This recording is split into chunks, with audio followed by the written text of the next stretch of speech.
Today is Monday. Any teacher, pinipick up niya yung mga hawak naming tawag nila is car tag under yung name ng student. And then, pag binigay mo yun, tsaka nila tatawagin yung student sa kung saan man sila nag-aantay sa room. Anytime soon, the students are gonna come out. So, edit natin ang fast forward. Temperature is 65 degrees Fahrenheit. I have my drone today.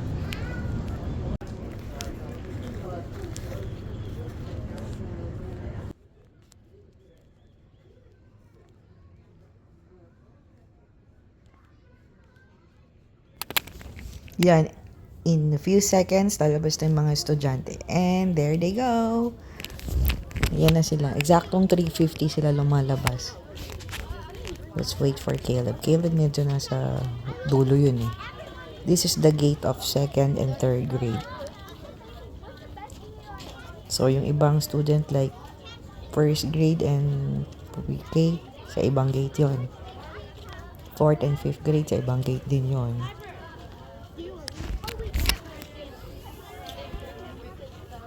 Naka-discreet lang ako mag-video, like naka-necklace lang yung cellphone ko.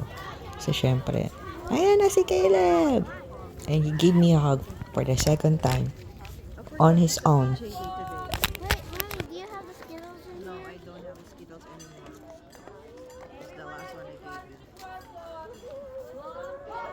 It's my drone. Can I fly it? No, you just need one drop. So, come on. Can I fly it? No, you just need one drop. Was today whenever Come on. had the announcement? Well, I forgot. I put it in the calendar yesterday. And then I forgot to. I remembered it last night, but then again I forgot to tell. Oh, it's today today. I'm going to do the drone, so it will follow us when we walk. Okay. So you just walk normal. Okay. Oh, Jalen is there. But whenever I watch, can I eat some of my spaghetti that I didn't eat? Because I'm hungry. Did you finish the baon today? No, I didn't finish it because I didn't have enough time. What did you eat? The Cookies spaghetti. first? No, I didn't want the cookies. I gave it to Maddie. But did you eat the spaghetti? Yeah, I ate the spaghetti, but still I wasn't able to finish it. So can I finish it? You're not gonna finish it. You're walking, okay? But I'm hungry. You wait. No, I'm hungry. I want Stop it, okay? No, but I want to eat. That's why when it's time for lunch, you eat whatever is there. You eat. Yeah, but it's been hours. Did you eat like fast? Yeah, I was eating fast, but I still didn't finish. Come on. Mommy, can I eat? Sean, don't do the tantrums today, huh? Yeah, but I'm hungry. I know you're hungry, but you cannot. Oh, you want to eat? Go eat on. Go eat there. Oh, you sit there and then eat it. There's a bench there if you want to eat. Go.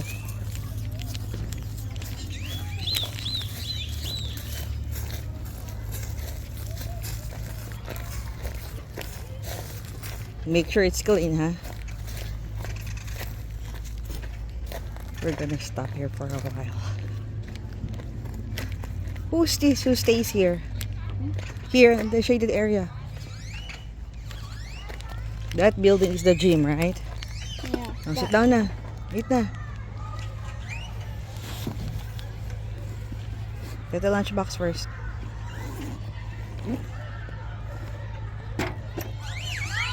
Next time, you eat faster, huh? Okay. Fix the backpack. It's gonna fall.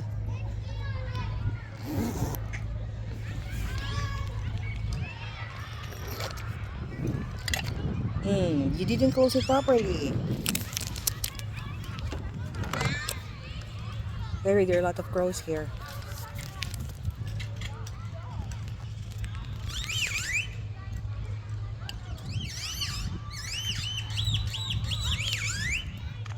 Eat faster, okay? Yan yung mga nakapark, yan yung mga nagsusundo.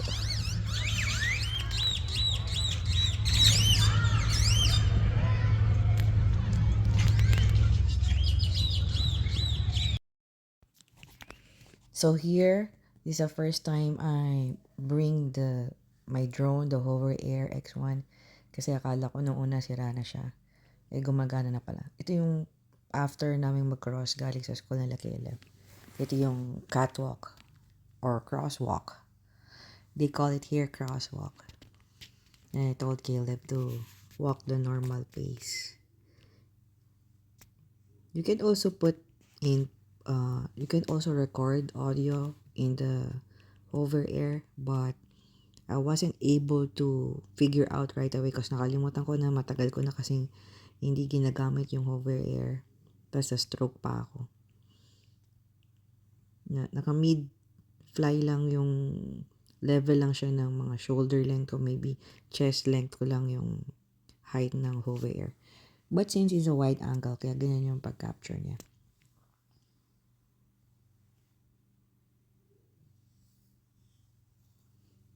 Okay yung weather, temperature today is around 65, but it's a very sunny day. That's why I'm wearing a hat now. Kung nasa Philippines ako, maybe I would have bring an umbrella. But not today. This is March 2, 2026, Monday. So, I don't know kung tomorrow, Tuesday, kung maglalakad uli kami. Depends on the temperature. Kasi pa summer na. So, magiging mainit na dito soon.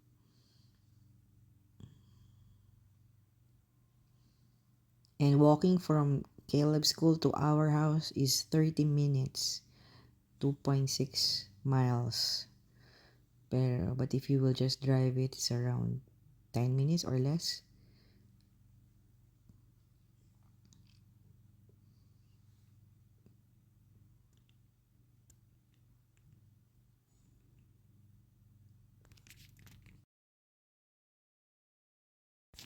I keep on telling to my son Caleb na check the hover air. If it's blinking green, that means the battery is getting low and it's gonna fall. Baliktad nga siya kasi while it's recording, tama pala. While it's recording, it's red. And then when it's getting low battery, it blinks green. Actually, medyo maingay yung hover air. Pero since maliit lang siya, I think nobody will notice na may nagfa-follow sa amin. I asked Caleb, do you think the people who will see us will see that there's a hover air following us? I don't think so, Mommy.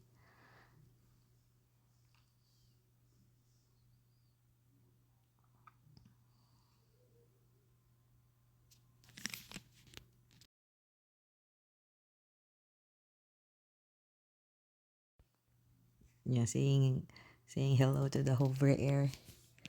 I told Caleb, come on, let's say hello. But there's no audio, okay? I clicked the audio record, but it's not recording, unfortunately, because mali pala yung napindot ko. Yeah, minsan gusto kong maglakad kasi since na-stroke ako, parang exercise ko na rin to for 30 minutes walking to eh. Plus, later on at 6 o'clock, may baseball practice si Caleb. 6 to 7. And I told him, come on, let's run. Because when we run, it's gonna fly a little bit higher. Pero hindi pala. Alam ko may settings yun eh. Kung gaano mo kataas gusto yung drone. Pero wala akong time i-figure out. Yeah, naisip kong maglakad today kasi okay din to. Parang warm up na ni Caleb for later's baseball practice at 6 o'clock. Actually, during the time, daldal yan si Caleb kung ano-ano. Hinayaan ko lang siya. Sabi ko, no flipping of water bottles while walking. Kasi last time, while we are walking, as we were walking, he just keeps on flipping the water bottle. Kasi yung kinakahiligan niya ngayon.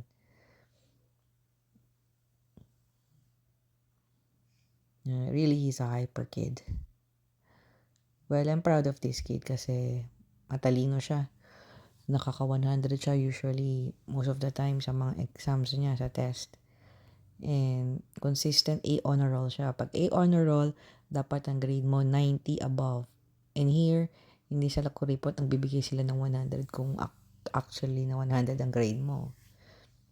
But medyo strict dito sa Fowler Elementary. Kasi nag-test sila minsan, nakalimutan niya lagyan yung name niya. -5 agad. We gotta cross now. Oh, wait. Yan, I Come on, told him, hurry up, come on, man. we're gonna cross the street na Come on. again. You hold my hand. Come on, Sean. Oh, and the drone stopped. Kaya kailangan namin You wait for bumalik me. kasi hindi Sean, siya wait for sumunod me. sa akin. Ako yung naka-imprint sa face. Kaya ako yung susundan niya. But when you want the drone to land, you just put your palm, your hand under it, and it will land on your hand. Ayan, pinipick up ko. Sabi ko, baka hindi pa niya na-recognize yung face ko. Inulit ko. Yan, starting again. Actually, 3 It looks battery like yung dala it's ko eh. slowly Isa yung passing out. naka-input doon sa drone, and tapos 2 extra. Come Actually, on na. lahat yung battery na yun nagamit Is it Hindi, moving? hindi pa kami nakarating sa bahay. Come here. So, mabilis malobat yung hover. Sure, there Ang are maganda cars. lang dito, I don't need to drive it in the remote like mga DJI na drone. Although, syempre, may limitation din to. Is the audio on? Medyo gusto ko lang to kasi hassle-free. Kaya lang yan, sometimes, ayaw niya mag-follow. Pag sharp curve, sharp turn, hindi siya basta nagpa-follow like sa indoor. How come it's so low? Should give a lot of amount. Because it drifted down. Yan, we're going to But cross if you again. walk, if you run, Mini-make sure ko lang, hindi pa pala. Mini-make sure ko lang din every time na magko-cross kami na walang tatawid na car kasi baka mabanggan ng car ng any vehicle yung No, drone. it didn't go up. That's a little bit. It didn't go up by even a centimeter. oh, because I set the height. Yeah. Yan, this is how I walk. Ganyan pa lang yung tsura ko pag No! Although yung left ko yung affected area na stroke ako. We're walking into So the sometimes, territory. I feel like mahina pa rin siya. Kaya kailangan more exercise. Daily exercise. Kasi pag na-stroke ka, tas yung brain kasi ang affected. So, nire-rewire niya yung mga signals. Yan, tatawid na naman kami. Hyper na si Caleb. Be quiet. He keeps on, but there's no audio here, I think. Yan mga ano na yan kasi may election yata Caleb, or hurry up sharing. here on my Ganyan face. lang ang mga karatula nila. Like sa Philippines, ang dami-daming karatula pag gusto mong mag-elect. Wait. Parang campaign. Dito, dyan lang sa mga garden, sa front yard lang nakatusok yung mga announcement. Hindi yung mga nakadikit sa wall kasi papangit yung surrounding.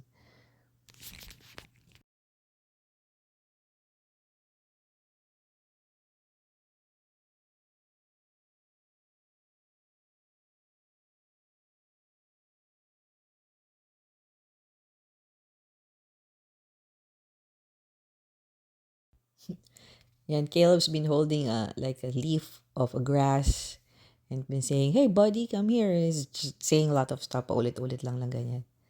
Maybe naboboard na siya maglakad, so ina-amuse na yung sarili niya. Yan, hawak ko na siya kasi kulit eh. Sabi ko, Caleb, maglakad ka na, normal pace kasi nga sumusunod yung drone. Eh, naano ko rin, sayang yung battery.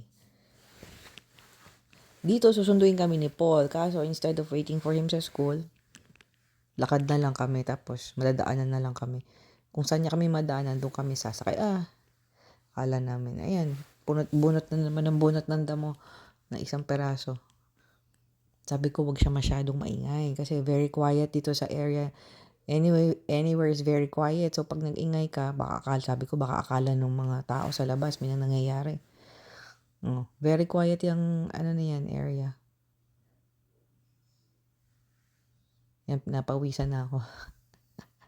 Naiinitan na ako.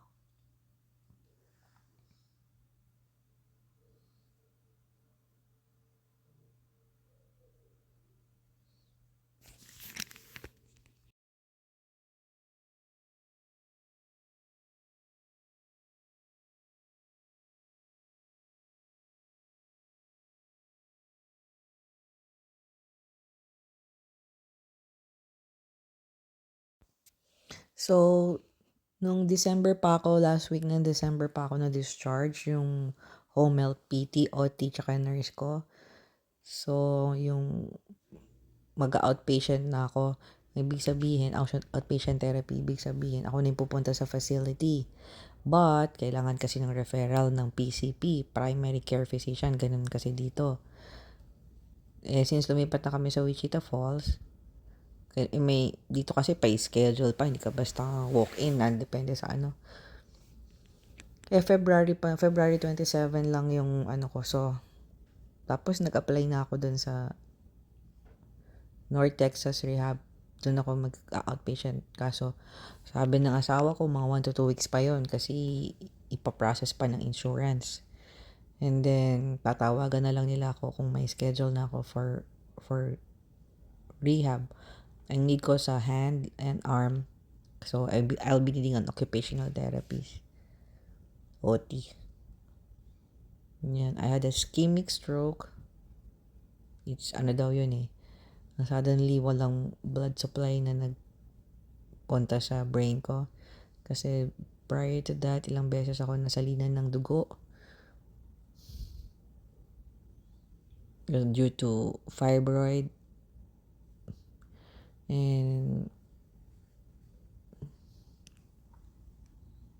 ayan, see, Caleb keeps on picking up grass.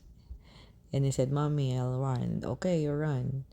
But stop on the stop sign kasi at the very end of that road, there's our intersection. So, kailangan namin mag-stop. Yun, malapit na yung sa tree. Now we can talk na. I got the sound na. This one, I think, palit ako ng battery kasi low-bat na yung drone. And I'm telling my son to help me close or zip my bag. So, it'll be faster. Kaya nagkaganyan yan.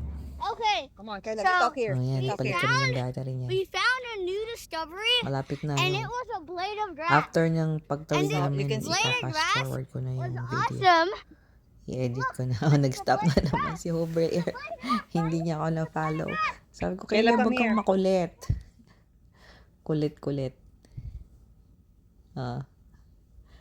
Who would have thought na maglalakad kami from school to You talk here. house. Oh.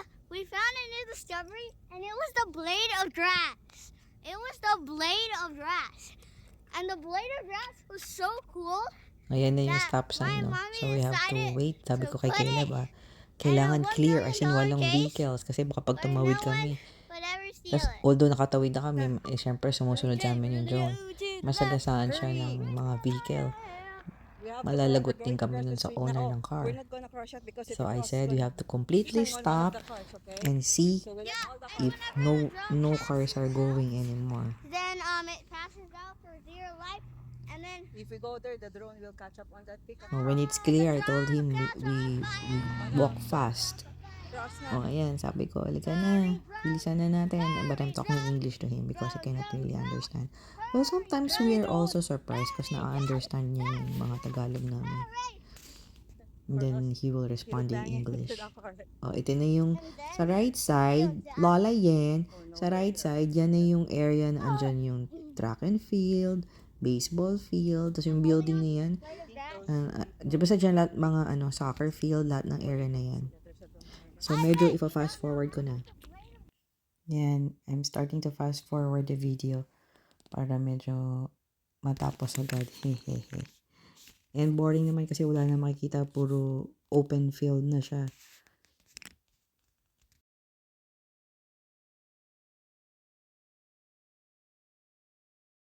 Yan, sabi kasi ni Caleb, pagod na daw siya, masakit yung shoulder niya. So sabi ko, okay, I'll carry your backpack. I understand kasi syempre, para baka ma-injure pa yung shoulder niya. Actually, wala namang laman yung bag niya. It's just the lunch box. So, medyo heavy siya. Tsaka isang folder lang. Ayan, fast forward editing na to. We're just waiting for Paul. Anytime soon, say hi. Paul will And say arrive hi. because 4 p.m. ang out niya dito eh. So, We matadaanan niya na kami went nito. to the I'm park sure. and decided to fart. So I ate my spaghetti, then ate the spaghetti, then ate the spaghetti, then ate the spaghetti, and ate the spaghetti until I was full.